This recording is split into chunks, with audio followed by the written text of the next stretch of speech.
सभासद स्नेह मेळावा ज्यांच्या अध्यक्षतेखाली या ठिकाणी संपन्न होतोय ते लातूरचे खासदार आदरणीय डॉक्टर शिवाजी काळगेजी,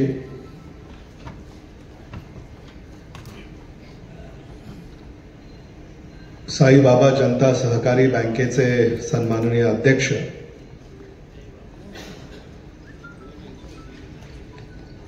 आदरणीय जब्बार सगरेजी, मोहित शेख जी, अशोकराव गोविंदपूरकर जी, अभय साळुंके, किरण जाधव, श्री शैले उडगे, ॲडव्होकेट समद पटेल, डॉक्टर अरविंद भातांब्रे, अमर खानापुरे, सचिन वानी जी, सोनू डगवाले, बँकेचे सारेच सन्माननीय संचालक, मुख्य कार्यकारी अधिकारी MR पाटील, लातूर कृषी उत्पन्न बाजार समितीचे सभापती जगदीश बावणे, सन्माननीय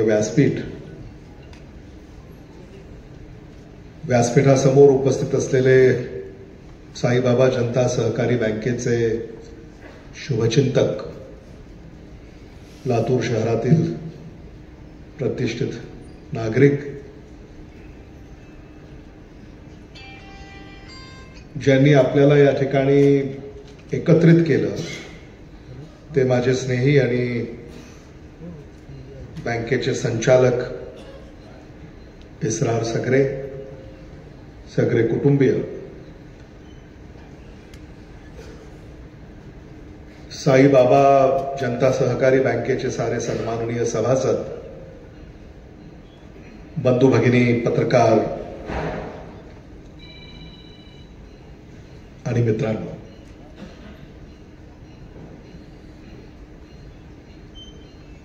जब्बार सगरे, इसरार सगरे, सगरे कुटुंबीय यांचं मी आपल्या सगळ्यांच्याच वतीनं मनापासून आभार व्यक्त करतो की त्यांनी आपल्याला एक औचित्य साधून या ठिकाणी एकत्रित केलेलं आहे. सगळे कुटुंबियाला तुम्ही सगळेच अगदी जवळून ओळखता आणि अनेकांची मनोगत या ठिकाणी ऐकल्यानंतर सगळे कुटुंबियाची सुरुवात, त्यांची कार्यशैली, त्यांचा प्रवास आणि त्यांचं यश हे सगळं आपापल्या परीनं प्रत्येक वक्त्यानं आपल्या पुढे या ठिकाणी मांडलेलं आहे.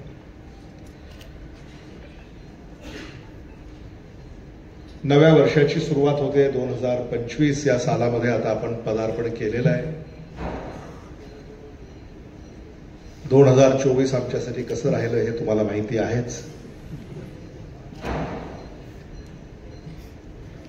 सूत्रसंचालक सुद्धा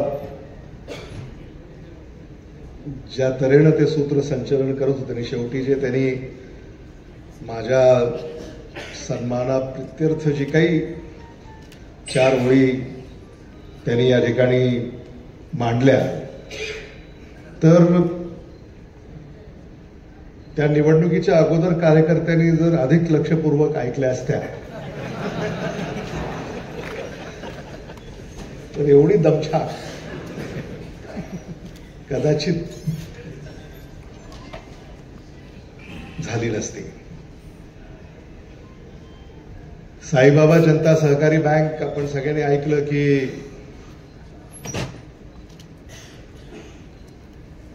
राजेश्वर बुके यांनी जब्बार सगरे यांना दिली.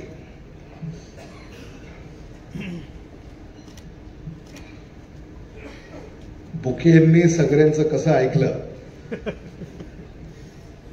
हा देखील मोठा प्रश्नचिन्ह आहे. कारण आम्ही अनेक वेळा सांगून प्रयत्न केला, ते काय आमचं तरी ऐकत नाही. त्यामुळं सगळे मग इस्रार असतील, सगळे सर असतील, तर राजेश्वरराव बुके यांनी ह्या बँकेची सुरुवात केली. आणि मग ती बँक काही कारणांमुळे अडचणीत आली. मग ती बँक अडचणीत आल्यानंतर ती आता बँक बंदच होणार म्हटल्यानंतर, नाही, माझं म्हणणं वेगळं आहे. माझं म्हणणं आहे की जसं सगळ्यांचं बुके ऐकताय तसं देशमुखांचं सुद्धा बुके जर ऐकले तर किती बरं होईल.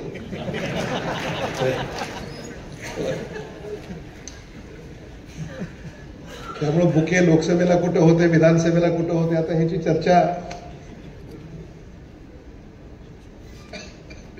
आता हे सगळ्यांना माहिती आहे ना. ते काय सगळे लातूरचेच आहेत सगळे, नाही का?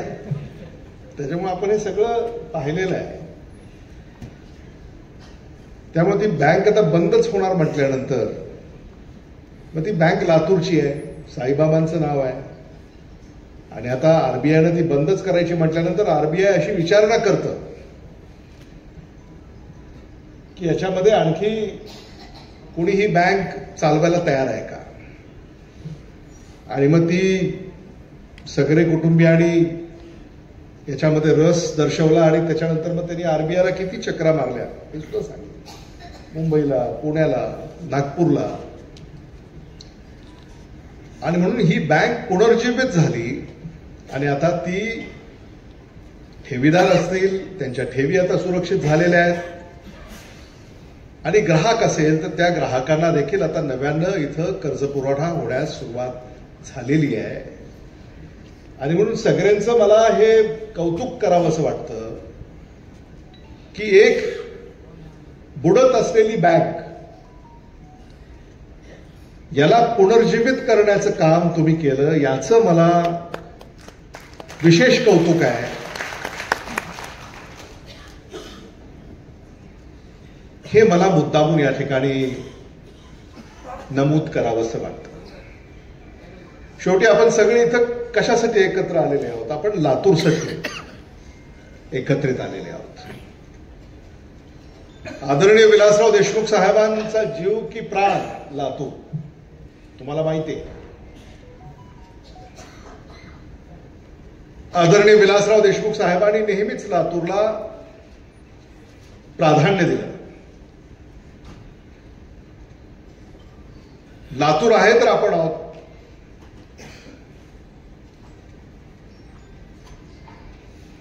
आणि हे लातूर जे आपण आजवर उभं केलं, जपलं, याचं आता प्रशस्ती पत्र बीडकर देत आहे. आजच एक बातमी आहे.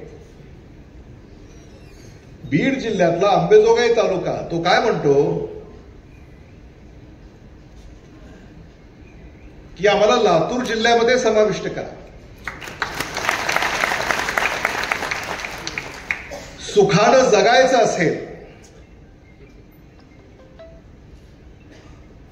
गुणागोविंदानं नांदायचं असेल तर आता अंबेजोगाई तालुक्यातले लोक असं म्हणतायत शासनाला की अंबेजोगाई तालुका आता लातूर जिल्ह्यामध्ये समाविष्ट करा. ही आजची बातमी आहे. आणि म्हणून आपण प्रत्येकाने, आपण सगळे इथं लातूरसाठी आलेले आहोत. लातूरमध्ये कार्यरत असलेली ही बँक आहे. आणि इथं आलेल्या प्रत्येकाला आशा आहे की या बँकेच्या माध्यमातून माझं काही भलं होईल. आणि खरंच सगळे कुटुंबीय या बँकेच्या पाठीशी खंबीरपणे उभं आहे, हे याचं वैशिष्ट्य आहे. खरंच मला तुमचं कौतुक करावं असं वाटतं. कारण इथं व्यासपीठावर अनेक बँकांचे अनेक चेअरमन या ठिकाणी विराजमान आहेत. विलास बँकेचे सुद्धा चेअरमन इथं आहे. त्यांच्या कौतुकामध्ये काय म्हणतात, तरुण आणि तडफदार असं कोण म्हणतात? तुम्ही इस्रार सगळे मित्र आहेत ते, ते म्हणणार तरुण आणि तडफदार म्हटल्यानंतर पुन्हा काही करायची गरजच नाही. झालं ना? होय, तरुण आणि तडफदार म्हणजे झालं. थोडं काही करायची गरजच नाही. त्याच्यामुळं किरण जाधव, तुम्हाला आता असा सल्ला आहे की सगळे परिवार जो आहे ना याच्यावर जरा त्यांच्या बँकेत वेळ घालवा. म्हणजे मग जसं गोविंदपूरकर म्हणाले, काय म्हणाले ते की पार्ट टाइम नाही चालत, फुल टाइम. म्हणजे फुल टाइम तुम्ही बँकेचं काम करावं. कारण लातूर शहर महानगरपालिकेच्या जेव्हा निवडणुका लागतील तेव्हा तिथं तिकिटाची मागणी तुम्ही करू नये असा त्यांचा सल्ला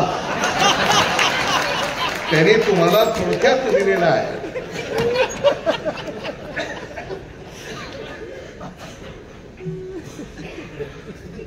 म्हणजे आज तो सल्ला त्यांनी तुम्हाला दिलेला आहे आणि इस्रारला सुद्धा त्यांनी सल्ला दिलेला आहे की काय करायचं ते तुम्ही ठरवा. तुम्हाला जर चेअरमन होऊन बँक चालवायची असेल तर मग तुम्हाला इथं म्हणजे सार्वत्रिक जीवनामध्ये आणि सार्वत्रिक निवडणुकांमध्ये पाऊल टाकणं थोडंसं जिकिरीच आहे. आणि डॉक्टर भातांब्रे मला आता सांगत होते, ते म्हणाले प्रोफेशनल माणसाला राजकारण करणं तेवढंसं सोपं नाही आहे. तिथं दवाखाना उघडलाय निलंग्याला. पुन्हा सोनू डगवाले यांच्या सल्ल्यानं एक शाखा शिरोआनंदपाळला, एक देवणीला, सगळीकडे दवाखाने आणि त्याच्या शाखा त्यांनी उघडलेल्या आहेत. आणि ते असं म्हणतात की आता ह्याला निवडणुकीलाच उभं राहायचं आहे, त्यामुळं कोणी जो रुग्ण आहे तो काही बिलच देत नाही असं ते मला सांगत होते. आणि असतंच ना असं. आता साधारणतः म्हणजे तुम्ही त्यांना स्वतःहून भाषणांमध्ये सांगितले काही असलं तरी माझ्याकडे या असं आपणच सांगितलं. त्यामुळे लोकांना दोष देता येणार नाही. त्यामुळे तसं तुम्ही सांगितलं असल्यामुळं समजा एखादा सामान्य कुटुंबातला रुग्ण जरी आला आणि मग त्याला जर समजा काही आर्थिक चणचण असेल तर मग ते पैसे लगेच मिळत नाहीत. काही लोक देतात, काही लोक मग म्हणतात काय डॉक्टर आपलेच आहेत, काय दिले काय नाही दिले काय, असं सगळं चालतं. पण मला असं वाटतं की म्हणजे याचा अर्थ तुम्ही असं म्हणताय का दवाखाने आता बंद करायचा विचार आहे तुमचा, असं काही संकेत आहेत का त्याचे? हा, मग ते अभय साळुंकेला एकदा विचारून घ्या. म्हणजे अभय साळुंके जर म्हणाले की डॉक्टर आता म्हणजे माझा नाद मिटलाय, तर मग एक मोठा दवाखाना तुम्हाला निलंग्यामध्ये काढायला काहीच अडचण आहे असं मला स्वतःला वाटत नाही. जिल्हा बँकेच्या संदर्भामध्ये सुद्धा या ठिकाणी आदरणीय दिलीपराव देशमुख साहेब यांचं विशेष कौतुक आणि नामोल्लेख करावा लागेल की या देशातली अग्रगण्य जिल्हा मध्यवर्ती सहकारी बँक म्हणून लातूर जिल्हा मध्यवर्ती सहकारी बँक नावारूपाला आलेली आहे. म्हणजे 5 लाख रुपयापर्यंत 0% व्याज दरानं कर्ज देणारी जगातली ही पहिली बँक. राज्यातली देशातली नाही, जगातली. 1800 कोटी रुपये हे तुम्ही लक्षात घेतलं पाहिजे का हा जो अर्थपुरवठा जिल्ह्यातल्या सामान्य शेतकऱ्याला होतो, तो त्याच्यात शेती करतो, शेती माल पिकवतो, तो पिकलेला माल बाजारपेठेत येतो, बाजारपेठेमध्ये तुम्हाला उत्तम दाम मिळतो आणि तेच पैसे पुन्हा आपल्यापैकी अनेकांच्या बाजारपेठेमध्ये जी काही दुकानं आहेत, आपली व्यवसाय आहेत, तिथं ते पैसे येतात आणि आर्थिक चलनाला वाढ त्या ठिकाणी मिळते. हे सगळं आदरणीय विलासराव देशमुख साहेबांच्या नेतृत्वाखाली आपण या ठिकाणी उभं केलं. सगळ्यांनी सांगितलं आपल्याला तो काळ 80च्या दशकाचा, जेव्हा ते उमेदीच्या काळामध्ये त्यांच्या आदरणीय विलासराव देशमुख साहेबांना भेटले. किती शाळांना त्यांनी परवानग्या दिल्या, तर खरं तर यादी काढली पाहिजे. कारण आदरणीय विलासराव देशमुख साहेबांना हे माहीत होतं की या लातूरमध्ये उद्योग उभं करणं किंवा राहणं हे थोडं कठीण आहे आणि म्हणून शेती आणि शिक्षण याशिवाय या जिल्ह्यामध्ये दुसरं काहीही होऊ शकेल सहजासहजी असं त्यांना त्या काळामध्ये वाटत नव्हतं. आणि म्हणून शेती आणि शिक्षणावर आदरणीय विलासराव देशमुख साहेबांनी त्या काळामध्ये भर दिला आणि अनेक माध्यमांच्या शैक्षणिक व्यवस्था या ठिकाणी या लातूर जिल्ह्यामध्ये सुरू करण्याचं काम हे आदरणीय विलासराव देशमुख साहेबांनी केलं आणि त्याच्यात कुठलंही राजकारण केलं नाही. आता अलीकडे काय होतंय, एखादी तुम्ही अर्ज घेऊन गेला तर हा कुठं होता निवडणुकीत, मतदान केलं का नाही, हा कोणत्या पक्षाचा आहे, हे होतं ना, तुम्हाला माहिती आहे सगळ्याला. आदरणीय विलासराव देशमुख साहेबांनी हे कधीच केलं नाही.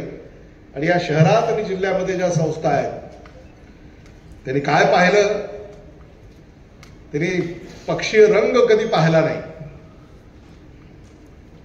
त्यांनी हा आपल्या लातूरचा आहे आणि आपल्या लातूरमध्ये काहीतरी करू पाहतोय म्हणून त्याला सढळ हातानं मदत करण्याचं काम आदरणीय विलासराव देशमुख साहेबांनी केलं. आणि तीच परंपरा आदरणीय दिलीपराव देशमुख साहेबांनी पुढे सुरू ठेवली. आणि आता त्याच पावलावर पाऊल ठेवून मी आणि माझे सगळे सहकारी या ठिकाणी कार्यरत आहेत, हे मला मुद्दाम या ठिकाणी सांगायचं. आदरणीय विलासराव देशमुख साहेबांच्या ठीक आहे घराचा वारसा माझ्याकडे आला असेल, पण विचारांचा वारसा आपल्यापैकी प्रत्येकाकडे आलेला आहे. आज डॉक्टर शिवाजी काळगे हे आज आपले खासदार आहेत, ते देखील याच विचारांच्या वारसावर ते कार्य करतायत आणि आज ते देखील दिल्लीमध्ये आपलं लोकप्रतिनिधित्व करतायत. याचाही आम्हाला आनंद आहे. खरं म्हणजे आज या तुमच्या गोविंदपूरकरची या बँकिंग क्षेत्रातल्या सुद्धा ज्या काही अडचणी आहेत ते डॉक्टर शिवाजी काळगे यांच्या नेतृत्वाखाली दिल्लीला सुद्धा जर धडक मारावी लागली तर ती मारण्याची तयारी आपली असली पाहिजे. कारण सुसूत्रता ही अधिक कशी आपल्याला आणता येईल. आणि गोविंदपूरकरजींनी काही चांगले सल्ले दिले की तुम्ही नवे कर्ज आणि नवे ग्राहक हे शोधले पाहिजे. नवा व्यवसाय हा शोधून काढला पाहिजे. आणि मला असं वाटतं बदलत्या काळाची ती गरज आहे हे देखील मला विनम्रपणे या ठिकाणी आपल्यापुढे नमूद करावं असं वाटतं. आज तुमची इथं उपस्थिती पाहून सुद्धा म्हणजे इस्रार सगळ्यांचं खरंच मला कौतुक करावं असं वाटतं. उपस्थिती पहा म्हणजे त्यांनी व्यवस्थापन तर ते बँकेचं करतातच, पण संघटन कौशल्य देखील इस्रार सगळे तुमच्यामध्ये आहे, याचं मला मनापासून कौतुक आहे. कारण हे काम सोपं नाही. आज खरं म्हणजे हे सभागृह भरलंय तात्या, हे सभागृह भरणं सोपं नाही. बाजार चालू आहे, आवक चालू आहे, माल उतरत आहेत, माल साफसफाई चालू आहे, थोडा माल भरणं सुरू आहे, सौदे चालू आहे. हे सगळं सुरू असताना देखील इथं हे सभागृह खचाखच भरलंय. हे देखील मला इस्रार सगळे तुमचं मनापासून कौतुक करावं असं वाटतं. आणि टाळ्याच्या गजरात आपण इस्रार सगळे याला सदिच्छा या ठिकाणी दिला. आणि या एकूण आणि शाखा सुद्धा तुमच्या चांगल्या ठिकाणी आहेत. म्हणजे लातूर, निलंगा, औसा आणि चाकूर चांगल्या ठिकाणी आहेत शाखा सुद्धा. म्हणजे जिथं आवश्यक आहे तिथं त्या शाखा आहेत. खरंच या शाखांना तुम्ही आणखी याचा विस्तार येणाऱ्या काळामध्ये कराल. आणि पारदर्शकपणे बँक चालवली पाहिजे. कुठेही बँकेचं नुकसान होईल असं कर्ज वाटप होऊ नये याची काळजी आपण घेतली पाहिजे. कधी कधी आम्हाला अडचण होते, आम्हाला भावनिक करतात लोक. विलास बँकेमध्ये हेच नियम आम्ही पाळलेले आहेत की आपण नियमानेच कर्ज पुरवठा केला पाहिजे. कधी कधी अभय साळुंके येतात आणि मग सकाळ संध्याकाळ भावनिक संदेश व्यंकटेशपुरीला माहिती आहे नाही का. आणि त्याच्यामुळं अभय साळुंके आनंदित आहेत सध्या. निलंग्याला शाखा सुरू होते म्हणून अभय साळुंके. पण एक गनिमत आहे, विधानसभेच्या निवडणुकीनंतर तुम्ही सुरू करताय. हे अगोदर जर तुम्ही सुरू केलं असतं तर काही खरं नव्हतं असं मला वाटतं. त्यामुळं तो म्हणजे योगही असावा लागतो की कोणत्या क्षणाला आपण सुरुवात करतोय. त्यामुळे नववर्ष 2025 एक नवी सुरुवात तुम्ही या ठिकाणी करताय आणि अभय साळुंके आपल्याला त्यांना मदत करायची. आपल्याला त्यांना नूतन ग्राहक त्यांना आपल्याला मिळवून द्यायचं आहे आणि आपणच कर्ज प्रकरण घेऊन जायचं नाही. माझी तुम्हाला सक्त सूचना आहे, व्यासपीठावर जेवढे इथं बसलेले आहेत त्याला एकालाही कर्ज द्यायचं नाही, हे तुम्ही पाळा. शेवटी व्यवसाय कधी टिकेल? जेव्हा तुम्ही गुणवत्तेवर तो व्यवसाय कराल तेव्हाच तो व्यवसाय टिकेल. आणि गुणवत्ता आणि लातूर हे एक समीकरण आहे, गुणवत्ता आणि लातूर. लोकसभेच्या निवडणुका झाल्या, तिथं देखील गुणवत्ता पाहिली. जे उमेदवार उभे होते त्यामध्ये कोण अधिक गुणवंत आहे? डॉक्टर शिवाजी काळगे यांना निवडून दिलं. या सगळ्या याच्यामध्ये लातूरमध्ये एक गुणवत्ता पाहण्याकडे एक कल लातूरकरांचा राहिलेला आहे. They always followed merit. मेरिटवर चालणारं आपलं शहर आहे. या सगळ्याच दृष्टिकोनातून आपल्याला ह्या सगळ्या गोष्टी येणाऱ्या काळामध्ये पाळाव्या लागतील. आणि म्हणून ऑडिटर्स तुमचे आहेतच. तुमचं देखील फार महत्वाचं काम आहे, कारण चुकीचं कर्ज प्रकरण जर तुम्ही शिफारस केलं तर ते अडचणीत येतील. त्यामुळे आता अनेक तंत्र आहेत, त्याद्वारे तुम्हाला योग्य कर्जदार, शेवटी कर्ज परतफेड करण्याची देखील त्याची क्षमता ही असली पाहिजे. आता माझ्याकडे रोज सकाळी भेटायला लोक येतात, मग विलास बँकेचं कर्ज पाहिजे. तर कर्ज कशाला पाहिजे? ते काय, तर सामान्य अर्जदार जो असतो ते मला म्हणले म्हशी घ्यायच्यात, गायी घ्यायच्यात, त्याला कर्ज पाहिजे. तात्या देता येते का गायी म्हशी घ्यायला? तसं आपल्याला नागरी बँकांना जिल्हा बँक देतेस का? नाही देत. जिल्हा बँक देते. हा, त्यामुळं नागरी बँकांना सुद्धा काही बंधनं आहेत. ती बंधनं सुद्धा आपण या ठिकाणी निश्चितपणे ही पाळली पाहिजेत, हे मला मुद्दामून या ठिकाणी सांगायचं आहे. या सगळ्याच व्यवसायामध्ये आव्हानं ही नवी आहेत. ती आव्हानं देखील आपल्याला पेलता आली पाहिजेत. खूप स्पर्धा आहे. अनेक बँका लातूरमध्ये, आता तात्यांनी सांगितलं की जवळपास देशातली प्रत्येक बँक आता लातूरमध्ये आलेली आहे. हे वाढणार आहे. लातूरमध्ये आता प्रत्येक क्षेत्रामध्ये गुंतवणुकी वाढत आहेत. मी काल परवाच क्रेडाईच्या कार्यक्रमामध्ये होतो. 100 स्टॉल्स तिथे उभे केले. जे आपले बिल्डर्स आहेत, डेव्हलपर्स आहेत, किती इमारती त्यांनी, म्हणजे आता 22 मजली इमारत लातूरमध्ये उभी राहू शकते. 22 म्हणजे तुमची 7 मजलीच एक होती, 13 तर झाल्या, आता 22 पर्यंत जाऊ शकतात. त्यामुळे हे जे काही इन्फ्रास्ट्रक्चर इथं वाढतंय आणि लातूरमध्ये कायदा आणि सुव्यवस्था जे आपण उत्तम राखलंय, हे देखील याला एक कारण आहे. कारण इथं जो काही व्यावसायिक आहे, इथं उद्योजक आहे, व्यापारी आहे, हा सुरक्षित स्वतःला ती भावना त्याच्या मनामध्ये काम करत असताना सुरक्षितेची भावना जी आहे ती असणं हे अतिशय महत्वाचं आहे. इथं तुम्ही प्लॉट घेतला तर तुम्हाला कोणी विचारायला येणार नाही, का घेतला, कसा घेतला, असं कोणी विचारायला येत नाही. आणि आम्ही नागरिकांना सांगितलं, असं कोणी विचारायला आलं तर मला संपर्क करा. म्हणजे मग मी त्याला सांगतो की सामान्य नागरिकाला त्रास इथं देता कामा नये. ही खबरदारी आपण या ठिकाणी घेतली आहे, हे देखील मला मुद्दामून या ठिकाणी सांगायचं. पण दुर्दैवानं सरकारी अधिकारी आणि कर्मचारी आहेत, त्यांच्याकडनं सामान्य माणसाची पिळवणूक लातूर शहरात ही वाढते आहे.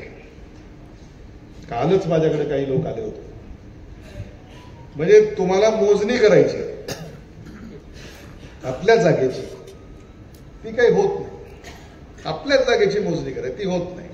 काहीतरी त्रुटी काढतात, मग ते प्रलंबित ठेवतात.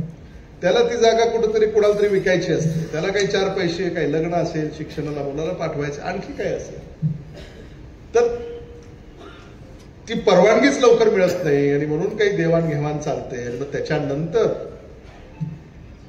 डॉक्टर शिवाजी काळगे आपल्याला याच्यात लक्ष द्यावं लागेल, कारण आपल्याकडनं अपेक्षा आहेत सामान्य माणसाच्या की आपण लोकप्रतिनिधी आहोत आणि आपण लोकप्रतिनिधी असताना जर ह्या अशा घटना या ठिकाणी घडत असतील तर ते मात्र सामान्य माणसाची, आणि सामान्य माणूस सुद्धा आमच्याकडे आम्ही त्याला सांगितलं आम्हाला कळवा, कळवतही नाही. मग कोणीतरी येऊन खाजगीत काहीतरी पत्र देतं, मग त्याच्यात आम्हाला लक्ष द्यावं लागतं. आपण किमान साहेबांच्या काळामध्ये असं कधीच नव्हतं, पण आज प्रत्येक ठिकाणी सामान्य माणसाची अडवणूक होते, ती अडवणूक थांबली पाहिजे ही देखील भूमिका या ठिकाणी. नाहीतर मग काय होईल, लोक इथे यायचेच राहून जातील. लातूरमध्ये गुंतवणूक करायला म्हणजे लातूरचं बीड करायचं का बीडचं लातूर करायचं हे तुम्ही ऐकलं काही दिवसापूर्वी. आणि म्हणून तो आपला दृष्टिकोन आहे की आपल्याला लातूर तर लातूर ठेवायचंच आहे, पण इथं इतरांना देखील येण्या जाण्यासाठी हे सुरक्षित असावं, हे आपल्याला सातत्य हे राखायचं आहे, हे देखील आपण समजून घेतलं पाहिजे. त्याच्याशिवाय ही बँक चालणार नाही. कुठल्याही बँकेला ग्राहक हवा आहे, ठेवीदार हवा आहे, त्याला सुरक्षिततेची भावना जर नाही वाटली, आता इस्रार सगळ्याला विचारा बरं बीडला शाखा करता का म्हणून, बघा म्हणजे बघा ना तुम्ही, म्हणजे तिथेही जायला कोणी तयार नाही. पण ते जे चित्र आहे ते बीडकरांसाठी सुद्धा अन्यायकारक आहे. ते देखील आपल्याला चित्र बदलावं लागेल. शासनानं याच्यामध्ये लक्ष घातलं पाहिजे. आज टीव्ही उघडला की बीड आणि केस याच बातम्या आहेत, आणि म्हणून महाराष्ट्र शासनानं देखील याच्यात लक्ष घालावं लागेल. मराठवाडा म्हणून आता आपल्यापैकी अनेकांचे पाहुणे बीडमध्ये असावेत, बीड जिल्ह्यामध्ये येणं जाणं हे सगळं व्यवसायाच्या दृष्टिकोनातून. त्यामुळे बीड अडचणीत आहे. बीडला या अडचणीतनं दूर करायचं काम आता हे राज्य सरकारचं आहे. आणि डॉक्टर शिवाजी काळगे आता एवढी अडचण झालेली आहे की आता उद्या लोकसभेच्या सत्रामध्ये देखील बीडचा प्रश्न तुम्हाला उचलून धरावा लागेल. आपले खासदार बजरंग सोनवणे तिथं तर ते भूमिका मांडतायत, पण जेव्हा संतोष देशमुखांचा अमानुष खून झाला तेव्हा मला डॉक्टर शिवाजी काळगे यांचं देखील कौतुक करावं असं वाटतं की लोकसभेमध्ये जेव्हा आंदोलन झालं तेव्हा बजरंग सोनवणेच्या खांद्याला खांदा लावून त्या आंदोलनामध्ये डॉक्टर शिवाजी काळगे हे उभे राहिले. याचं देखील मला इथं या निमित्तानं कौतुक करावं असं वाटतं. त्यामुळे आपण सगळे इथं मोठ्या संख्येनं उपस्थित राहिलेले आहात. खूप बोलता येण्यासारखं आहे, पण कार्यक्रमाचा एक वेळ हे संकेत आपण बाळगले पाहिजेत. मला असं वाटतं सोनू डगवाले आणि स्नेहभोजनाचा नाही व्हाईस चेअरमनकडेच असतं ना ते सगळं, म्हणजे त्यांनी आस्वाद आपल्यासाठी ठेवलाय ना सगळ्यांसाठी. स्नेहभोजनाचा आस्वाद सुद्धा आपल्या सगळ्यांना घ्यायचा आहे. आणि एकंदरीतच इस्रार सकरे यांची जी काही टीम आहे